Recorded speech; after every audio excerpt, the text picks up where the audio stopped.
శ్రీరాముడు లేకపోతే మన ఉనికే లేదని ఢిల్లీ పబ్లిక్ స్కూల్ చైర్మన్ మల్కా కొమురయ్య తెలిపారు. అయోధ్యలో బాలరాముని ప్రాణప్రతిష్ఠ కార్యక్రమాన్ని పురస్కరించుకుని సుమారు 4,000 మందితో నాచారం మల్లాపూర్ ఎక్స్ రోడ్ నుండి ఘట్కేసర్ వరకు మహా బైక్ ర్యాలీ నిర్వహించారు.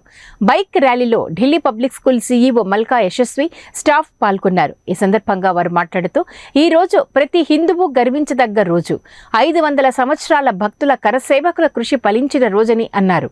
శోభాయాత్రకు వచ్చిన భక్తులకు శ్రీరాముని ఆశీస్సులు అందరిపై ఎల్లవేళలా ఉండాలని కోరుకుంటున్నామని తెలిపారు. ఇది రామరాజ్యం, మన అందరి రాజ్యం అని అన్నారు. ఈ రోజు 500 సంవత్సరాల తర్వాత మన అయోధ్యలో టెంపుల్ ఇనాగ్రేట్ చేయడం జరుగుతుంది. దానికి మన ప్రైమ్ మినిస్టర్ గారు ఇనాగ్రేట్ చేస్తూ ఉన్నారు. ఇది అందరూ ఇండియన్స్కు, ప్రతి హిందువుకు ఒక గొప్ప దినము. ఇది చరిత్రలో 22nd January 24 ఇయర్ ఒక హిస్టరీలో ఈరోజు నిలిచిపోతుంది. మనం అన్ని పెద్ద మనము ఇండిపెండెన్స్ కానీ రిపబ్లిక్ డే ఎట్లా సెలబ్రేట్ చేసుకుంటాము, ఈ పండుగను ఆ విధంగా అందరూ సెలబ్రేట్ చేసుకుంటారు. మన రామరాజ్యంలో ఉన్నాము. మనం అందరము రాముని ఆశీస్సులతో మంచిగా ఉండాలని కోరుకుంటున్నాను.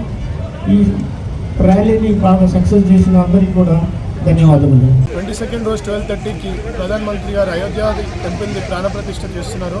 అది స్ఫూర్తిలాగా తీసుకొని ఇవాళ ఒక 3,000 బైకులతోని ఇవాళ ర్యాలీ చేయాలని చెప్పి మన మల్లాపూర్ నుంచి నాగారం వరకు చేయాలని చెప్పి కొమరయ్య గారు నిర్ణయం తీసుకోవడం అయింది. అండ్ 2 రోజుల్లో ఇంత షార్ట్ టైంలో పిలిస్తే 3,500 మంది వరకు వచ్చినారు. చాలా సంతోషంగా ఉంది. ఇవాళ అయోధ్య టెంపుల్ని కూడా ఒక మోడల్ క్రియేట్ చేసినాం మేము.